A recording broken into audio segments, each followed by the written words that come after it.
Amin. Ar-Rahmanir Rahim. Maliki yaumiddin. Iyyaka na'budu wa iyyaka nasta'in. Ihdinas siratal mustaqim. Siratal ladzina an'amta 'alaihim ghairil maghdubi 'alaihim waladdallin. Rabbighfirli wa liwalidayya wa lil mu'minin. Amin. Bismillahirrahmanirrahim. Alhamdulillahi rabbil alamin. Allahumma salli ala sayyidina Muhammadin salatan taj'aluna biha wa dhurriyyatana abna'ana wa banatina wa talamidana wa tilmidatina min ahlil ilmi wal qur'ani batina wa zahira wa tahsyuruna wa iyyahum biha ma'a awliyaikal arifina dunyan wa ukhra wa ala alihi wa sahbihi wa sallim tasliman katsira.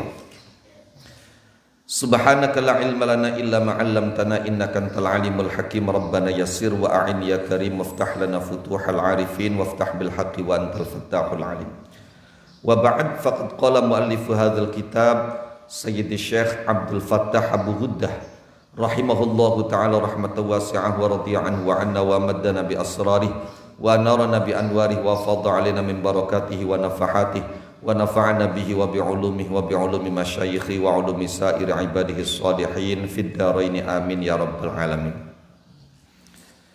Perhatikan, ini merupakan kisah perjalanan seorang santri yang paling mengagumkan sepanjang zaman. Kisah tentang semangat belajar seseorang, semangat seorang santri untuk bisa mendapatkan dan mendengar hadis dari seorang ahli hadis yang sangat-sangat luar biasa. Wahada khabarun akhar. Ini merupakan cerita yang lain. Min a'jabil akhbari. Kategori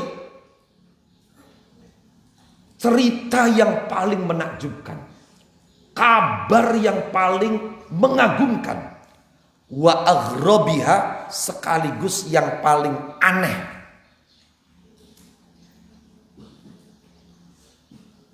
Saya pun kalau tidak membaca kitab ini langsung dan tahu siapa penulis kitab ini, kalau saja hanya mendengar dari mulut, mungkin saya akan mengatakan itu terlalu mengada-ada. Itu terlalu berlebihan. Wah, itu sih saking pintere penceramah mendramatisir. Tapi tidak. Ini kisah faktual yang luar biasa, paling mengagumkan sepanjang sejarah. Perjalanan mencari ilmu, perjalanan mendengar hadis, sekaligus paling aneh. Waqa'a, cerita ini terjadi li'alimin, terhadap seorang alim Andalusiyin yang berkebangsaan Spanyol.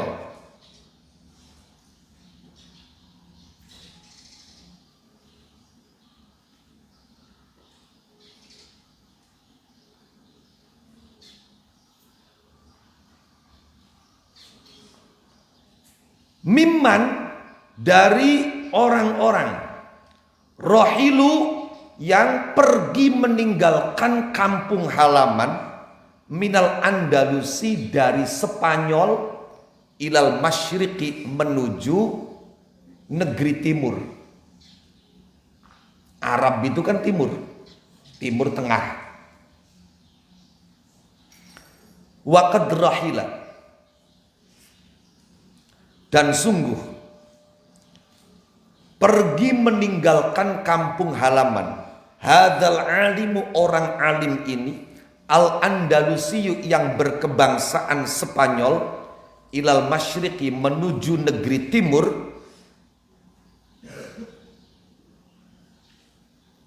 ala qadamaihi, di atas kedua telapak kakinya.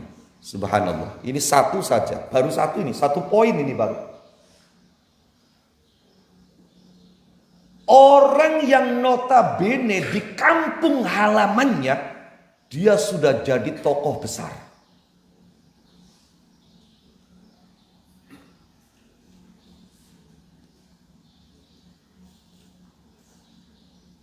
Dia ulama besar.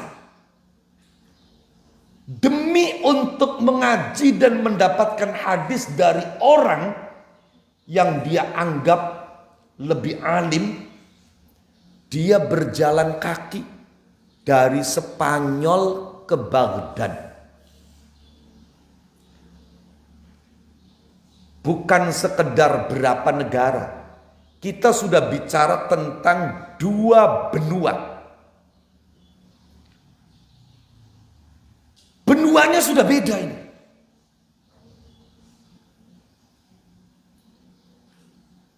Beliau dari Andalusia menuju Baghdad jalan kaki. Untuk apa? Liyalqa, supaya bisa berjumpa imaman, seorang imam min a'immatihi, dari para imam yang ada di Baghdad itu, di Masyriq itu. Fayakhudha anhul ilma, agar bisa mendapatkan ilmu darinya. Aduh seng Spanyol marani Masyriq. Nanti dijelaskan Masyriq di sini yang dimaksud adalah Baghdad, Irak. Jalan kaki. Orang ngompreng masih mending ngompreng. Jalan kaki untuk berjumpa dengan seorang imam, seorang ulama, dari ulama yang ada di negeri itu, agar dia bisa mendapatkan ilmu.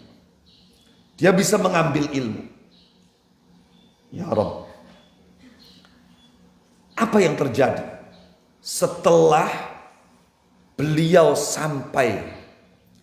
Walakinnahu, akan tetapi sang alim dari Spanyol itu, hina wasala, saat sampai ilaihi, di daerah Masyriq, wajadahu, mendapati ulama yang dia tuju mahbusan, sedang dipenjara. Bukan cuma dipenjara, sekedar dipenjara. Kita bisa dalam seminggu berapa kali menengok, iya kan? Mengadakan kunjungan. Ini persoalannya, di samping ulama yang dia tuju di penjara, mamnu'an, beliau juga dilarang anin nasi, berjumpa dengan orang. Masya Allah. Wis ning jero penjara, bloli ditengok, bloli ditiliki, beli kena ketemu karo wong.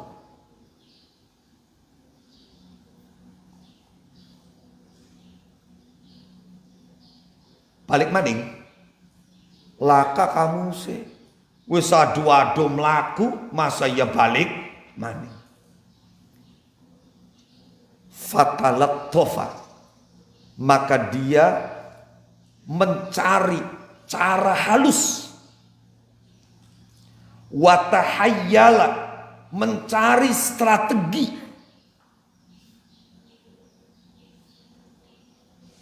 hatta laqiyahu, bagaimana sehingga dia bisa berjumpa dengan sang alim yang dituju itu. Fa akhadhal ilma anhu, kemudian dia bisa mengambil ilmu darinya. Pikir priben carai kita bisa ketemu karo kiai kuen, kok bakal ketemu kita bisa ngaji.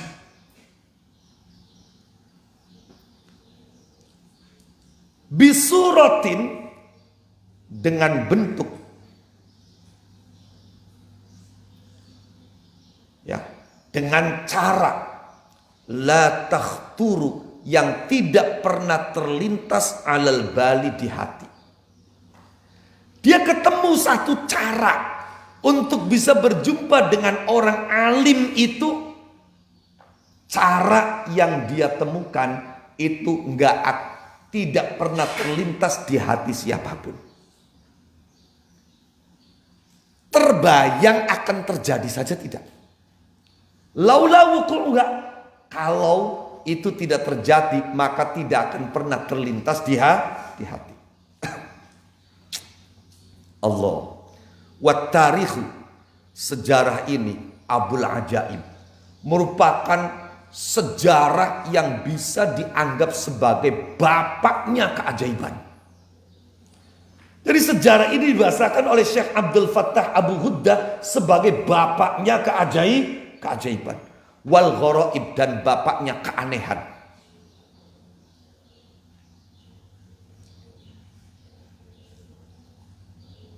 Siapa alim berkebangsaan Spanyol itu?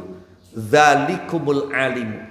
Orang alim itu huwa al-imam Baqi bin Makhlad al-Andalusi, yaitu Imam Baqi bin Makhlad al-Andalusi. Ja'a, telah datang, fi siyari a'lamin nubala, di dalam kitab Siyar A'lamin Nubala, lidzahabi, karangan adz-Dzahabi, wal manhajil Ahmad fi tarajimi ashabil Imam Ahmad, dan di dalam kitab Al-Manhajul Ahmad yang menjelaskan tentang biografi murid-muridnya Imam Ahmad. Lil Ulaimi, karangan Imam Al-Ulaimi. Wa fi ikhtisarin Nabulsi, dan di dalam rangkuman Syekh An-Nabulsi li Tabaqatil Hanabilah, pada kitab Tabaqatul Hanabilah. Kitab Tabaqatul Hanabilah itu kitab yang menerangkan tentang ulama-ulama dan tokoh-tokoh mazhab Hambali yang disesuaikan dengan tobakohnya, masanya. Kitab Tabaqatul Hanabilah ditulis Libni Abi Ya'la, oleh Imam Ibnu Abi Ya'la. Jadi setidaknya kisah ini diambil dari 3 sumber. Pertama diambil dari kitab Siyar A'lamin Nubala karangan adz-Dzahabi. Yang kedua diambil dari kitab Al-Manhajul Ahmad fi Tarajim Ashabil Imami Ahmad karangan Al-Ulaimi. Dan yang ketiga dari kitab Ikhtisarun Nabulsi, merupakan kitab ringkasan dari kitab Tabaqatul Hanabilah yang ditulis oleh Ibnu Abi Ya'la. Ketiga kitab sumber ini menjelaskan fi tarjamatil imami Baqi bin Makhlad al-Andalusi, menjelaskan tentang biografi Imam Baqi bin Makhlad al-Andalusi. Siapa beliau? Beliau adalah Abu Abdurrahman Baqi bin Makhlad al-Andalusi. Andalus itu Spanyol. Dulu pernah menjadi pusat peradaban Islam pada zamannya. Al-Hafidh, beliau hafal tidak kurang dari 100.000 hadis, baik itu sanad maupun matannya. Lahir pada tahun 201 Hijriah, wafat pada tahun 276 Hijriah. Rahimahullahu ta'ala wa nafa'ana bihi wa bi'ulumihi. Warahila ila Baghdad, beliau pergi meninggalkan kampung halaman menuju Baghdad. Lah, tadi masyrik itu berarti maksudnya Baghdad. Ala qadamaihi, jalan kaki, berjalan di atas kedua telapak kakinya. Saat itu usia beliau berapa? Wasinnuhu, umur beliau nahwu isyrina sana, sekitar baru 20 tahun. Ya Allah. Sekumis paling ya. Tua kumis. Masya Allah.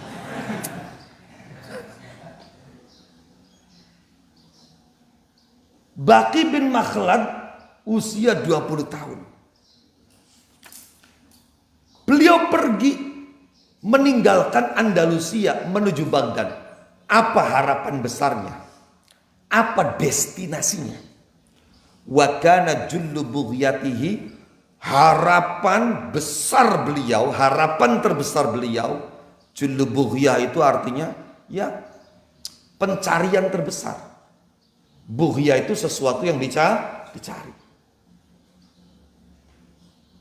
Jul itu besar. Pencarian terbesar beliau, tujuan terbesar beliau, mulaqatul imami Ahmad bin Hambalin wal akhda'anhu, yaitu bisa berjumpa dengan Imam Ahmad dan mengambil ilmu dari Imam Ahmad.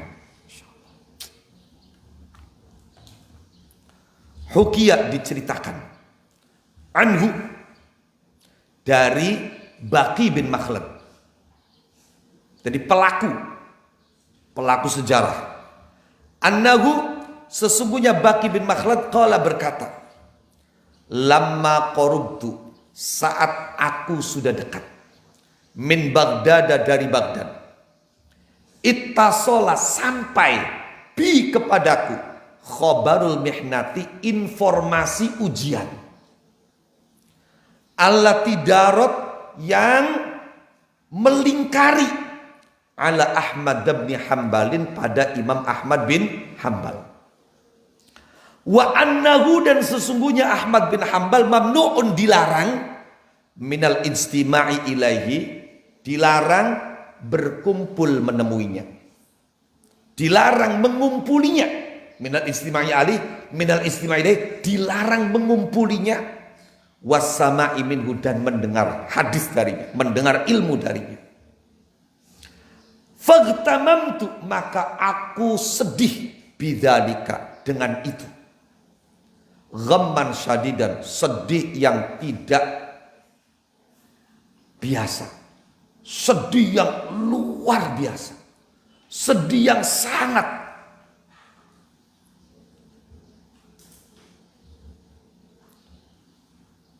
Fahtalaltu, maka kemudian aku menetap, al-maudhi'a, pada satu tempat.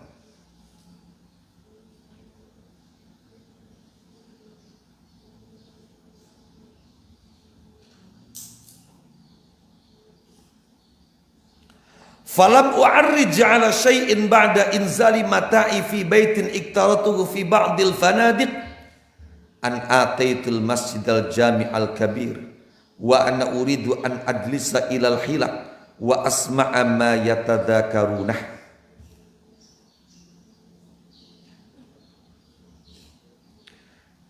Tidak lama setelah barang-barang bawaanku aku turunkan di rumah yang aku sewa, di sebagian losmen, aku kemudian datang ke Masjid Jami' yang besar.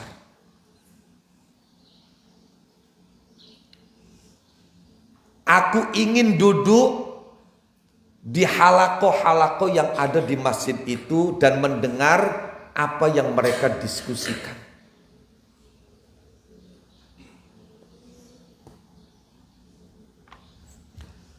Fadufi'tu, kemudian aku terdorong, ila halqatin, pada satu halaqah, nabilatin, yang mulia. Faidan, tiba-tiba, birajulin, aku menjumpai seseorang, yakshifu, yang menyingkap, anir rijali, tentang para tokoh, para rawi. Fayudha'ifu, dia lemahkan, wayuqawi, dan dia kuatkan. Maksudnya dia nilai lemah, dia nilai kuat. Jadi ana wong lamun jare bahasa wong sing ngaji ilmu mustalah hadise lagi nyampeyaken al jarhu wa ta'dil. Fakultu, maka aku bertanya, man hadza, siapa ini? Liman kana qurbi, pada orang yang ada di dekatku. Faqala, maka orang itu menjawab, hadza Yahya ibnu Ma'in, Ini adalah Syekh Yahya bin Ma'in. Fara'aitu, kemudian aku melihat furjatan, ada cowong, ada lowongan. Qadin farjat. Ya, jadi anak cowong, anak benggang. Kurbahu di dekat Yahya bin Ma'in. Jadi ada di lingkaran itu ada yang tidak rapat. Anak cowong, anak longgar di dekat beliau. Faqumtu ilaih, maka aku berdiri menuju yang lowong itu. Fakultu, kemudian aku bertanya lahu kepada Yahya bin Ma'in.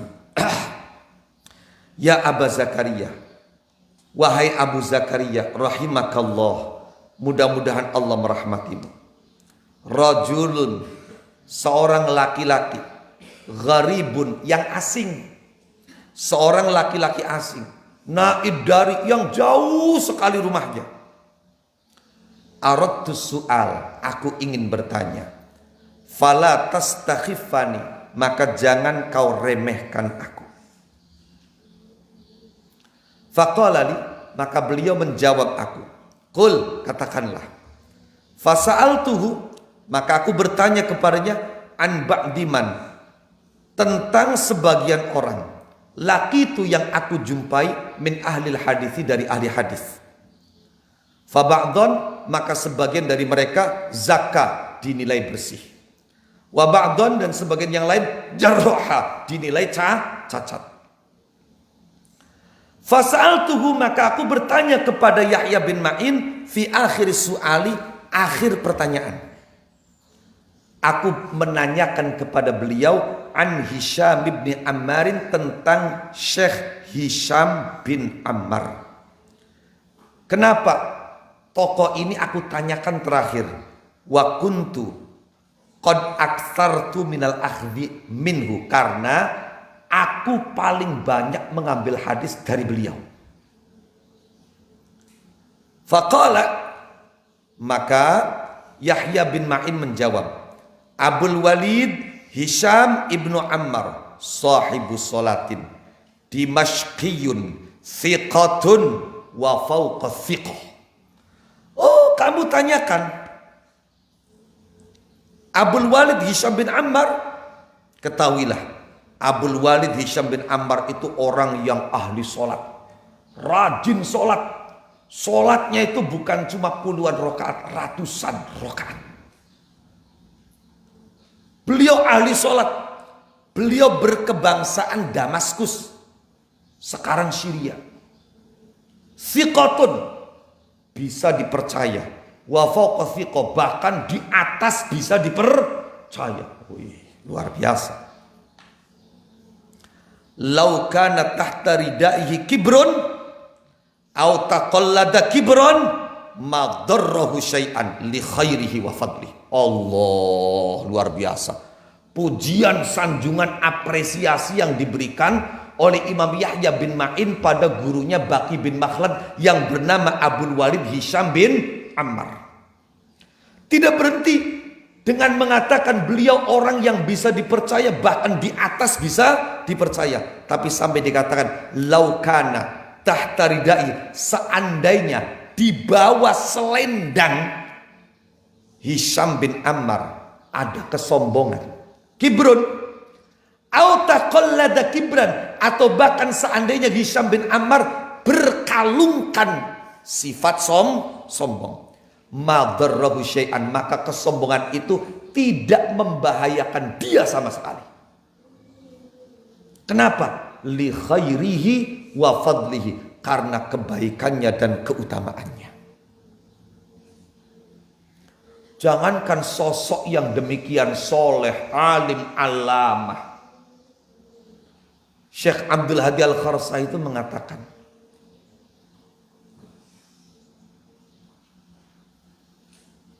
Al-mahbub la tadurruhu dzunub madama yastaghfiru wa yatub. Apa apalagi ini sosok yang alim. Orang alim yang mengajarkan ilmunya, dia tidak sempat ada waktu untuk istighfar. Iku wis di istighfar ini kabeh makhluknya Gusti Allah. Paham dulu? Allah. Sampai semut di dalam lubangnya, ikan di dalam air, itu semua memintakan ampunan kepada muallimin nas al khair.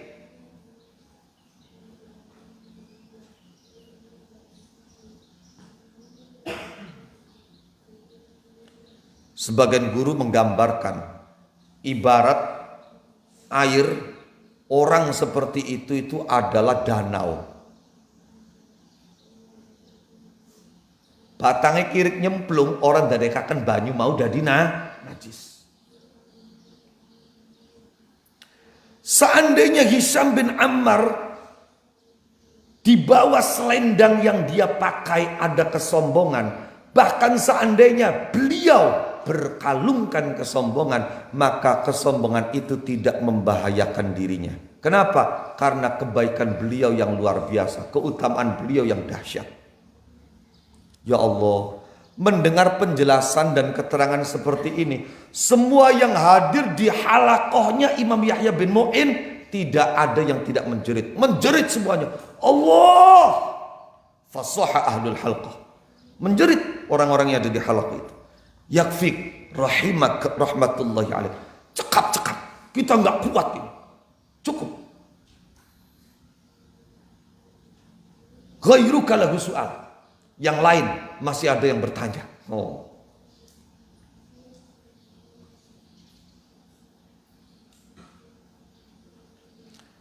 Fakultu.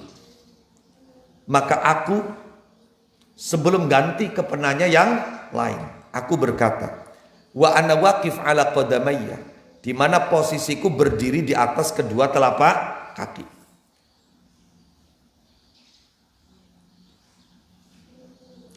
Akshifuka an rajulin wahid, aku menyingkap kepadamu tentang seorang laki-laki, Ahmad bin Hanbal, bernama Ahmad bin Hanbal. Mendengar kata Ahmad bin Hanbal disebut, fanadhara, maka memandang ilayya kepadaku, kata Baqi bin Makhlad, Yahya ibnu Ma'inin, Syekh Yahya bin Ma'in, kal muta'ajjib, seperti orang yang terheran. Wa qala li, dan dia berkata kepadaku, wa mithluna nahnu yakshifu an Ahmad bin Hanbal, orang selevel kita berani menyingkap tentang sosok Ahmad bin Hanbal. Inna dzaka, sesungguhnya Imam Ahmad bin Hanbal imamul muslimin, imamnya umat Islam, wa khairuhum, dan orang terbaik, wa fadiluhum, dan orang yang unggul, utama. Semakin penjelasan singkat ini membuat Baqi bin Makhlad penasaran dengan Imam Ahmad bin Hanbal.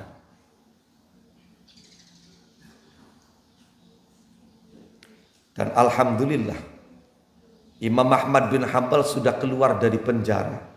Namun larangan dia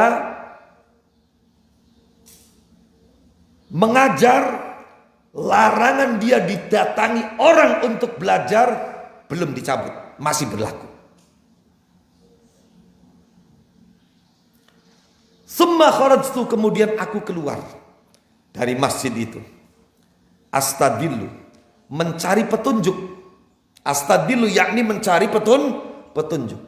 Ala manzili Ahmad bin Hanbalin, menuju rumah Imam Ahmad bin Hanbal. Faduliltu, maka aku pun ditunjukkan alaihi, pada rumah Imam Ahmad. Faqara'tu babah, maka aku ketuk pintunya. Fakharaja ilayya, kemudian beliau keluar menemuiku, menjumpaiku, wa fatahal bab, dan membuka pintu. Fanazara, beliau melihat ila rajulin, pada seorang laki-laki, lam ya'rifu, yang tidak dia kenal. Fakultu, maka sebelum beliau menutup pintu lagi, aku berkata, ya Aba Abdillah, wahai Abu Abdillah, rajulun gharibud dar, hadza awwalu dukhuli hadzal balad. Tuan, saya seorang laki-laki yang asing, Rumahnya jauh. Ini kali pertama saya masuk ke negeri ini. Wa anna thalibu hadis. Saya pelajar hadis. Pencari hadis. Wa muqayyidu sunnah, dan pencatat sunnah. Muqayyidu sunnah yakni pencatat sunnah. Penghimpun, pengumpul sunnah. Jami'us sunnah. Walam takun rihlati illa ilaika. Perjalananku meninggalkan kampung halaman ke sini tujuannya hanya ingin menjumpaimu. Tidak ada maksud lain. Faqala li, maka sang imam berkata kepadaku, udkhul, masuklah al-ustuwan, melalui jalan lewat menuju ke dalam.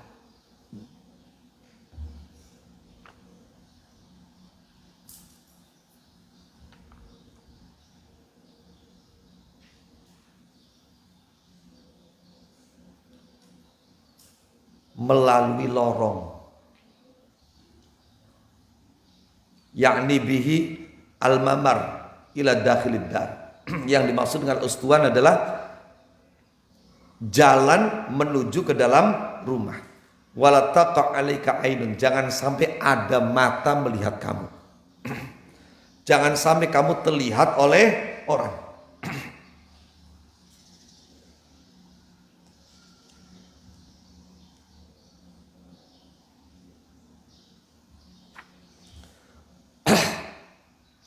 Faqala li, kemudian Imam Ahmad bertanya kepadaku, wa aina maudhi', di mana tempat tinggalmu?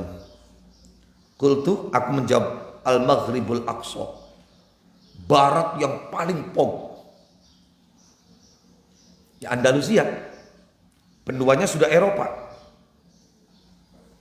Jadi Maghrib itu kan Maroko.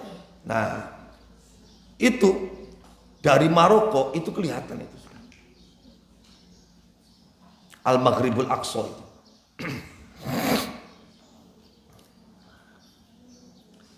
Faqala li, setelah aku menjawab dari Maghribil Aqsa, Imam Ahmad bertanya lagi kepadaku, Ifriqiya, dari Afrika. Fakultu, maka aku menjawab, ab'ad min dzalik, lebih jauh dari Afrika. Masya Allah. Jadi kapan seng Maroko, Afrika itu katon. Afrika itu katon seng Maroko. C, cari E. Ya turun pernah mana sih? Mana bareng ya yuk? Diongkosi. Ab'adu min dzalik, lebih jauh dari itu. Ajuzu min baladi al-bahra ila Ifriqiyah. Dari daerahku, aku harus melewati lautan menuju Afrika. Dan untuk menuju Afrika dari daerahku itu harus melewati lautan. Daerahku tepatnya adalah Al-Andalus, Spanyol. Faqala li, maka Imam Ahmad berkata kepadaku, inna maudhi'aka la ba'id, sungguh tempat tinggalmu sangat jauh.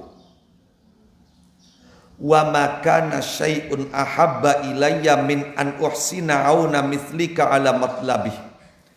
Tidak ada sesuatu yang paling aku cintai melebihi daripada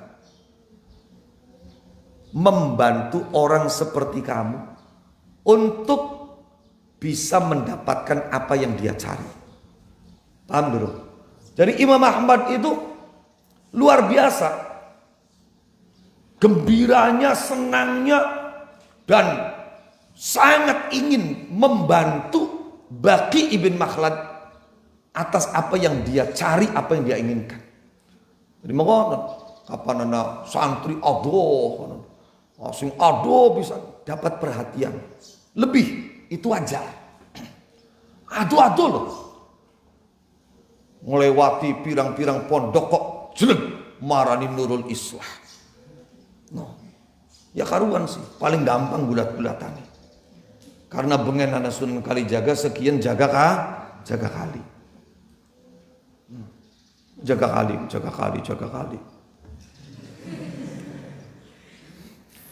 Tidak ada sesuatu yang paling aku cintai dari membantu orang seperti kamu untuk bisa mendapatkan yang sedang dicarinya. Hanya saja ghairu anni, hanya saja saya fi hini saat ini hadza mumtahan, sedang diuji. Bima dengan ujian la'allahu qad balaghak. Bisa jadi informasinya sudah sampai kepadamu. Fakultu lahu, maka aku menimpali. Bala, betul, qad balaghani, informasinya sudah sampai kepadaku. Wa ana qaribun min baladik, saat aku sudah dekat dengan daerahmu, sudah dekat dengan Baghdad. Muqbilun nahwa, sedang menghadap menuju arahmu. Iya, kata Imam Ahmad, saya sedang diuji nggak bisa ngajar, nggak bisa nemui santri. Kalau sampai ketahuan, saya masuk penjara lagi, saya dicambuk lagi. Patah semangat Baqi bin Makhlad? Tidak. Fakultu lahu, maka aku berkata kepadanya, Aba Abdillah. Aba Abdillah ini nama kunyanya Imam Ahmad bin Hanbal. Aba Abdillah, hadza awal dukhuli, ini kali pertama aku masuk Baghdad. Wa ana majhulul aini indakum, dan saya sosok yang tidak dikenal di sisi kalian. Fa in adzinta, kalau engkau mengizinkan li kepadaku, an atiya, untuk aku datang, fi kulli yaumin, setiap hari, fi ziyyis su'al, dengan mengenakan pakaian pengemis. Ziyyis su'al, pakaian dan atribut pengemis. Fa'akul, kemudian aku berkata, inda babidar, di depan pintu rumah, mayakuluna, seperti apa yang diucapkan oleh para pengemis saat berada di depan pintu. Fatakhruja ila hadzal maudhi, kemudian nanti engkau ketika mendengar suaraku mengemis, keluar ke tempat ini. Falau lam tuhadditsni, seandainya engkau wahai Imam Ahmad tidak menceritakan kepadaku fi kulli yaumin, setiap hari, illa bi haditsin wahid, kecuali satu hadis saja, lakana fihi kifayah, maka itu sudah cukup. Satu hadis saja sehari, saya siap mengenakan pakaian dan atribut pengemis. Beliau di rumahnya, di negerinya, ulama besar. Faqala li, mendengar semangatnya demikian luar biasa. Faqala li, maka Imam Ahmad berkata kepadaku, na'am, ya, ala syarti alla tadhhara fil hilaq wala inda ashabil hadis, dengan satu syarat, kamu tidak muncul di halakoh ilmu, kamu tidak muncul di samping para ahli hadis. Fakultu, maka aku menjawab, laka syartu, siap, apa syarat yang kau ajukan, sepakat. Laka syartu, sepakat.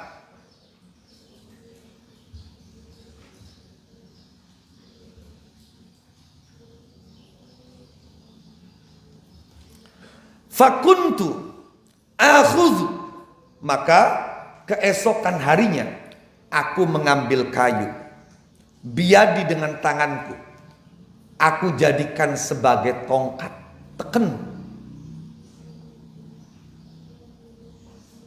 Toli lamun wis usum zaman semana ya mungkin nganggo kacamata ireng. Tapi yang usum tadurung. No. Ngawa teken. Wa alufu ra'si bi khirqah. Kemudian kepalaku aku ikat dengan kain. Jadi kepalanya dililit pakai kain. Wa aj'alu kaghidi, aku jadikan alat belajarku. Ya, kaghid asal mana kertas tebal, tapi yang maksud di sini adalah alat belajar. Kan ditafsirkan oleh Syekh Abdul Fattah Bughuddah, aywaroki, kertasku, wadawati, kemudian mangsiku, fi kummi, di kantongku. Tadi kertasnya apa ya di kantongi. Atau bisa juga fi kummi, di lengan bajuku, diselipkan. Summa ati babah, kemudian setelah semua atribut mengemis ini sudah melekat di tubuh, summa ati, kemudian aku mendatangi babahu, pintu rumah Imam Ahmad. Fasihu, kemudian aku menjerit, al-ajr rahimakumullah, al-ajr rahimakumullah, pahala logonon. No. Aja pada puntan nih baik. Ganjaran. Semoga Allah merahmatimu. Wasu'alu hunalik kadzalik. Memang di Baghdad saat itu semua pengemis ketika ngemis ngomongnya begitu.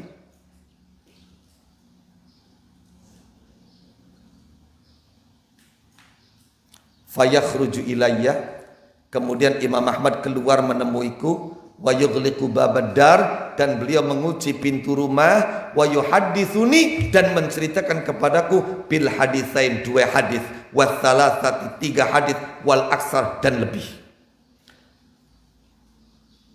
Ngaji Imam Baqi bin Makhlad karo nyamar dari pengemis ning Imam Ahmad bin Hambal, setiap hari nyamar di pengemis, mendengar mulai dari 2 sampai 3 hadis, kemudian lebih, sampai beliau dengan cara itu mendapatkan 103 hadis. Berarti berapa hari itu? Tinggal kita hitung saja. Kalau seharinya antara 2 sampai 3 hadis, kalau lebih sebutlah 5. Beliau sampai mengumpulkan 103 hadis. Berarti kira-kira nyamar dari pengemis pirang dina. Kalkulasi sendiri itu. Hatta ijtama ali, sampai kumpul padaku nahwun, sekitar min thalathimiati hadisin, dari bukan 103, 300 hadis. Masya Allah, min thalathimiati hadisin, 300 hadis, bukan 103 hadis. Mohon maaf, Allah karim. Kan berarti bukan cuma berhari-hari, berminggu-minggu, berbulan-bulan, saya yakin lebih dari 1 bulan nyamar dari wong ngemis, lengkap dengan atributnya, tongkatnya, mungkin ya batoke. Allah karim, Allah karim.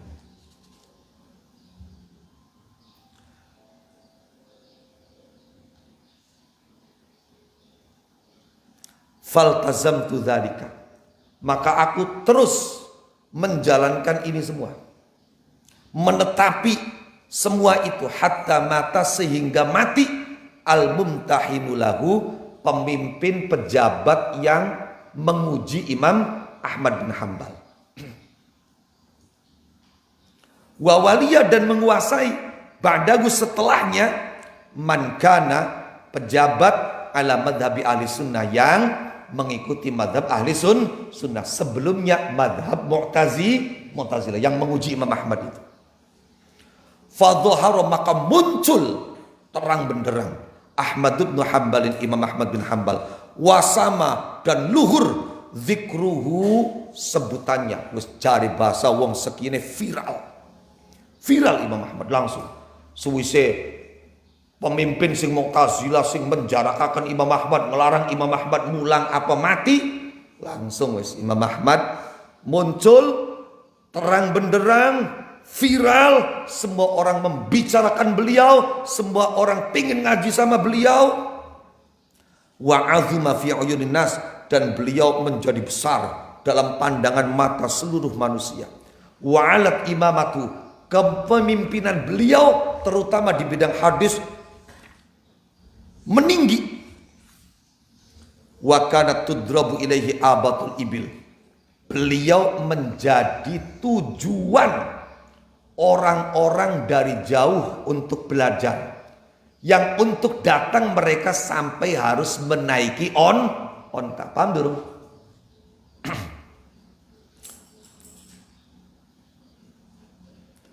Jadi onta-onta yang datang dari jauh ikut diparkir kabeh ning Imam diparkir kabeh ning apa namanya tempati Imam Ahmad. Fakana ya'rifu li haqqa sabri, maka beliau pun tidak pernah lupa, terus mengingat, mengetahui kesabaran saya sampai harus nyamar menjadi pengemis lengkap dengan atribut demi untuk mendapatkan dan mendengar hadis dari Imam Ahmad. Ini kita nggak akan selesai, ini masih panjang ceritanya. Ala kulli hal, coba perhatikan, bayangkan seorang pemuda yang sudah menjadi tokoh besar di tempatnya, ahli hadis, memiliki banyak guru hadis, demi mendengar nama Ahmad bin Hanbal yang luar biasa, beliau rela dengan jalan kaki mendatangi daerah di mana di situ Imam Ahmad bin Hanbal tinggal. Padahal keduanya bukan cuma berbeda negara, tapi sudah beda benua. Sosok muda yang baru usia 20 tahun dari Andalusia, Spanyol tempat tinggalnya, dia jalan kaki menuju Baghdad dengan satu tujuan, pengen ngaji dan mendengar hadis dari Imam Ahmad bin Hanbal. Belum lagi sampai di Baghdad, tapi sudah dekat dengan Baghdad, beliau dikagetkan dengan informasi bahwa Imam Ahmad bin Hanbal sedang dipenjara dan dilarang dijenguk, dilarang dijumpai, dilarang bertemu orang. Keadaan ini tidak membuat dia surut langkah. Dia mencari cara yang paling licin. Bagaimanapun saya harus bisa berjumpa dengan beliau. Fatalat tofa. Sampai setelah beliau sampai di kampungnya Imam Ahmad, beliau menyewa penginapan untuk tinggal di situ. Semua barang beliau taruh di tempat penginapan. Beliau tidak menunggu lama, langsung mendatangi masjid jami yang besar. Beliau cari di situ banyak halakoh dars, banyak yang mengajar, banyak yang mengaji. Nah, beliau kemudian tertarik untuk mendatangi halakohnya Imam Yahya bin Ma'in.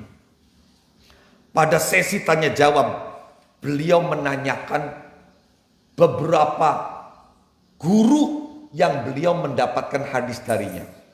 Sebagian ada yang mendapatkan penilaian dhaif, sebagian ada yang mendapatkan penilaian thiqah. Terakhir, beliau menanyakan gurunya yang bernama siapa? Abdul Walid Hisham bin Ammar.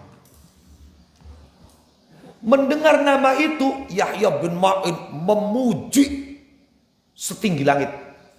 Bukan cuma mengatakan dia orang yang dipercaya, tapi dia di atas orang yang bisa dipercaya. Dia alim luar biasa, bukan cuma alim tapi soleh. Ahli sholat, ahli zikir, ahli ini, ahli itu.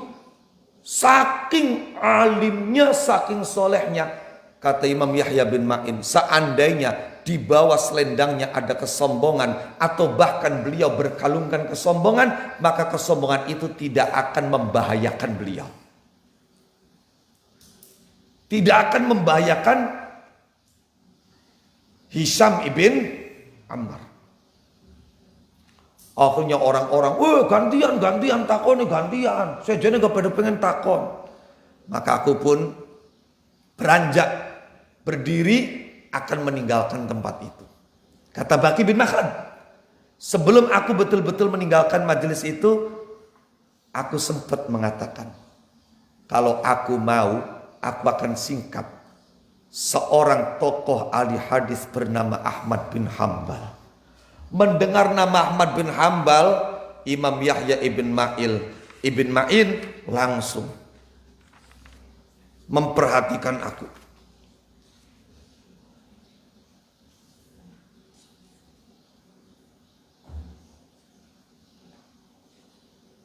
Dan berkata, jadi beliau mendengar aku, kata Baqi bin Makhlad, menyebut nama Imam Ahmad bin Hambal itu seperti orang yang terheran-heran. Kemudian berkata kepadaku, siapa kita bicara dan menyingkap tentang Ahmad bin Hambal? Beliau imamnya umat Islam. Beliau yang terbaik dari umat Islam, yang paling utama unggul dari umat Islam.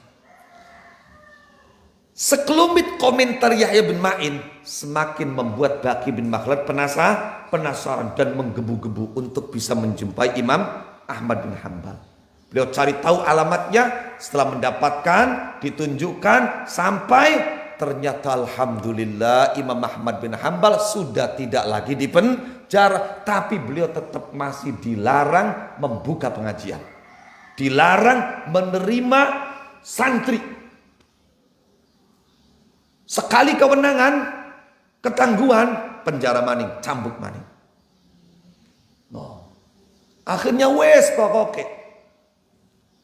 Bisa beli bisa, sing penting ketemu dingin karo wonge. Prinsipnya Baqi bin Makhlad. Singkat cerita, setelah ketemu, dipersilakan masuk, itu pun melalui jalan yang ya tersembunyi lah, agar tidak bisa dilihat. Oh, orang ditanya dari mana. No. Ahmad bin Hambal pun masih sampai ya kagum semangatnya pemuda ini mencari ilmu dari tempat yang sangat jauh sekali. Imam Ahmad menebak dari Afrika, ternyata lebih jauh dari itu. Setelah sang pemuda Baqi bin Makhlad menyampaikan bahwa kedatangannya ke Baghdad tujuan satu-satunya adalah mengaji pada Imam Ahmad bin Hambal, mendengar hadis dari Imam Ahmad bin Hambal. Imam Ahmad bin Hambal itu kalau kondisinya normal, langsung dipeluk gitu, dipeluk, dicium gitu. Tapi karena kondisinya tidak sedang baik-baik saja, maka kata Imam Ahmad, sebetulnya hal yang paling menyenangkan aku adalah membantu orang seperti kamu, yang punya semangat mengaji yang tinggi. Tapi mungkin kabarnya sudah sampai ke telinga kamu, saya sedang diuji oleh penguasa yang berfaham Mu'tazilah. Saya dilarang menerima santri, santri dilarang datang ke rumah saya dilarang menyampaikan, menceritakan hadis. Jadi bukan aku tidak mau membantu keinginan kamu, tapi ini loh kondisinya seperti ini. Patah semangat Baqi bin Makhlad? Tidak. Beliau kemudian memiliki ide, usul, strategi, cara yang mungkin kalau sekarang orang katakan cara gila. Beliau mengajukan pada Imam Ahmad, bagaimana seandainya setiap hari saya datang ke sini dengan mengenakan pakaian pengemis, lengkap dengan atribut pengemis, nanti untuk pulpen, kertas, buku yang diperlukan untuk belajar, saya simpan rapi, jangan sampai kelihatan. Nanti saya datang ke depan pintu, kemudian seperti pengemis yang lain, ya teriak-teriak, minta sedekah. Al-ajr rahimakumullah, al-ajr rahimakumullah. Jadi kapan ngobrol aja punten, Assalamualaikum, punten, Assalamualaikum. Ganjaran, rahimakumullah. Kemudian engkau keluar menemui aku sambil pura-pura memberi apa? Sambil saat itu memperdengarkan hadis. Sirat temenan, beli apa-apa, rela nyamar jadi wong ngemis, mboten napa-napa, padahal kula wong asing, kula ning kene ora duwe kenalan, durung ana wong sing kenal karo kula. Dilamun kula wajah asingnya kelihatan, ya paling orang akan menganggap, wah, wong anu iki, turis kentokan duit. Oh, iya. Loh kalian kira turis itu uangnya banyak semua? Bilang-bilang sing kentokan duit. Akhirnya pengojek. Serius nih Bali, turis ngojek, nge-grab. Duitnya kentokan pengen balik. Ya masih seneng nih Bali, enakan sih Bali. Raja Saudi Arabia ngomongnya al-jannah, al-jannah. Baru tahu loh kan konon mulai. Iya. Ya Allah. Temenan dia apa sih nyamar jadi wong ngemis? Nggih kiai mboten napa-napa sing penting kula bisa oli hadis, bisa krungu hadis sing panjenengan. Mangga panjang ceritakan. Sehari saya dapat satu hadis itu sudah cukup. Masya Allah coba. Sehari saya dapat satu hadis itu sudah cukup. Akhirnya keesokan harinya betul datang Baqi bin Makhlad. Endang ngemis, pura-pura ngemis. Imam Ahmad datang ceritakan 2 hadis. Besok paginya 3 hadis. 2 hadis sesuai dengan situasi kondisi. Minimal 2 hadis. Sampai akhirnya dengan cara seperti itu Imam Baqi bin Makhlad berhasil mendapatkan dan mengumpulkan 300 hadis. Nakifuna wallahu a'lam bishawab. Al-Fatihah.